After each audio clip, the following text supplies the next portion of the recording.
നമസ്കാരം, മലയാളി വാർത്തയിലേക്ക് സ്വാഗതം. കിടപ്പാടം നഷ്ടപ്പെട്ടതിനാൽ കോഴിക്കൂട്ടിൽ കുട്ടികളെ കിടത്തി ഉറക്കി പലസ്തീനിലെ ഒരു പിതാവ്. റാഫേൽ ആളൊഴിഞ്ഞൊരു ഫാമിലെ കോഴിക്കൂട്ടിലാണ് കുട്ടികൾക്ക് കിടന്നുറങ്ങാൻ പിതാവ് കിടക്ക ഒരുക്കേണ്ടി വന്നത്. റഫാത്ത് അൽ-ലുഖ്മാൻ എന്ന പിതാവാണ് തന്റെ ദയനീയ അവസ്ഥ മാധ്യമങ്ങളോട് പറഞ്ഞത്.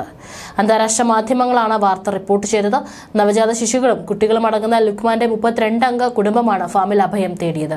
പോകാൻ മറ്റൊരു ഇടമില്ലാത്തതിനാലാണ് ഫാമിലേക്ക് വരാൻ തീരുമാനിച്ചതെന്നും അദ്ദേഹം പറഞ്ഞു.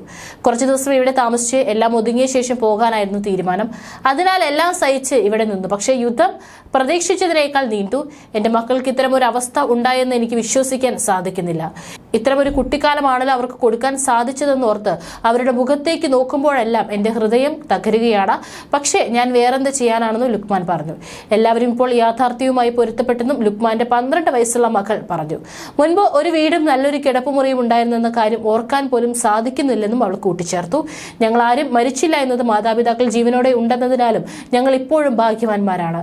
സത്യത്തിൽ കോഴിക്കോടിൽ ഉറങ്ങാൻ എനിക്ക് ഇപ്പോഴും ഭയമാണ്. ഇവിടെ രാത്രിയാകുമ്പോൾ വലിയ തണുപ്പും ഇരുട്ടുമാണ്. അത് വല്ലാതെ ഭയപ്പെടുത്താറുണ്ടെന്നും മകൾ പറഞ്ഞു. ഒക്ടോബർ 7 ഇസ്രായേൽ ആക്രമണം ആരംഭിച്ചത് മുതലുള്ള ഗാസയിലെ മനുഷ്യരുടെ ജീവിതമാണിത്. ലക്ഷക്കണക്കിന് മനുഷ്യർക്കാണ് കിടപ്പാടം നഷ്ടപ്പെട്ട് തെരുവുകളിലും ടെന്റുകളിലും തിങ്ങി നിറഞ്ഞ ക്യാമ്പുകളിലും അഭയം തേടേണ്ടി വന്നത്. ഗാസയിൽ 23 ലക്ഷത്തോളം വരുന്ന ജനങ്ങളിൽ 85% പേർക്കാണ് കിടപ്പാടം നഷ്ടപ്പെട്ടത്. 64 ചതുരശ്ര കിലോമീറ്റർ മാത്രം വിസ്തൃതിയുള്ള റാഫയിൽ ലക്ഷക്കണക്കിന് പലസ്തീനികളാണ് അഭയം തേടിയത്. ജനങ്ങളാൽ തിങ്ങി നിറഞ്ഞ റാഫയിൽ പുതിയൊരു ടെന്റ് സ്ഥാപിക്കാൻ പോലും മതിയായ സ്ഥലം ലഭിക്കാത്ത സാഹചര്യമാണ്. റാഫ ആക്രമണത്തിൽ നിന്ന് പിന്തിരിയാതെ ഇസ്രായേലും മുൻപിൽ തന്നെയുണ്ട്. ആക്രമണം കടുപ്പിച്ചതോടെ ആയിരങ്ങളാണ് പലായനം ചെയ്യുന്നത്. ആക്രമണത്തെ വിമർശിച്ച് അമേരിക്കയും രംഗത്തെത്തി.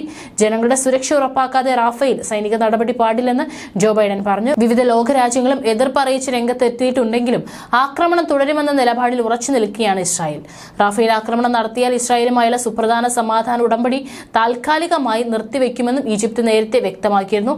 ലക്ഷക്കണക്കിന് അഭയാർത്ഥികൾ തിങ്ങിപ്പാർക്കുന്ന റാഫയിൽ ഇസ്രായേൽ കരയുദ്ധം നടത്താനുള്ള തയ്യാറെടുപ്പിലാണ്. ഇസ്രായേലിന് സൈനിക സഹായം നൽകുന്നത് അമേരിക്ക പുനഃപരിശോധിക്കണമെന്ന് യൂറോപ്യൻ യൂണിയൻ വിദേശ നയ മേധാവി ജോസഫ് ബോറലും പറഞ്ഞു. തെക്കൻ ഗാസയിലെ റാഫയ്ക്ക് സമീപം ഇസ്രായേൽ നടത്തിയ വ്യോമാക്രമണത്തിൽ അൽ ജസീറ അറബിക് ലേഖകനും അദ്ദേഹത്തോടൊപ്പം ജോലി ചെയ്യുന്ന ഫോട്ടോ ജേർണലിസ്റ്റിനും പരിക്കേറ്റിരുന്നു. തടവുകാരെയും പലസ്തീൻ തടവുകാരെയും മോചിപ്പിക്കുന്നതിന് പകരമായി യുദ്ധം താൽക്കാലികമായി നിർത്തുന്ന ഒരു സന്ധിയുടെ ഏറ്റവും പുതിയ റൗണ്ട് ചർച്ചകൾക്കായി CIA മേധാവി വില്യം ബേൺസും കെയ്റോയിലാണ്. 1.5 ദശലക്ഷത്തിലധികം ആളുകൾ അഭയം പ്രാപിക്കുന്ന റാഫയിൽ ഇസ്രായേലിന്റെ ആസൂത്രിതമായ അധിനിവേശം ലോകത്തിന് താങ്ങാൻ കഴിയില്ലെന്ന് ജോർദാനിലെ രാജാവ് അബ്ദുള്ള രണ്ടാമനും US പ്രസിഡന്റ് ജോ ബൈഡനോട് പറയുന്നു. ഗാസയിൽ ഇസ്രായേൽ നടത്തിയ ആക്രമണങ്ങളിൽ ഒക്ടോബർ 7 മുതൽ കുറഞ്ഞത് 28,473 പലസ്തീനികൾ കൊല്ലപ്പെടുകയും 68,144 പേർക്ക് പരിക്കേൽക്കുകയും ചെയ്തിട്ടുണ്ട്. ഒക്ടോബർ 7 ഹമാസിന്റെ നേതൃത്വത്തിലുള്ള ആക്രമണത്തിൽ ഇസ്രായേലിൽ മരിച്ചവരുടെ എണ്ണം 1,139 ആണ്.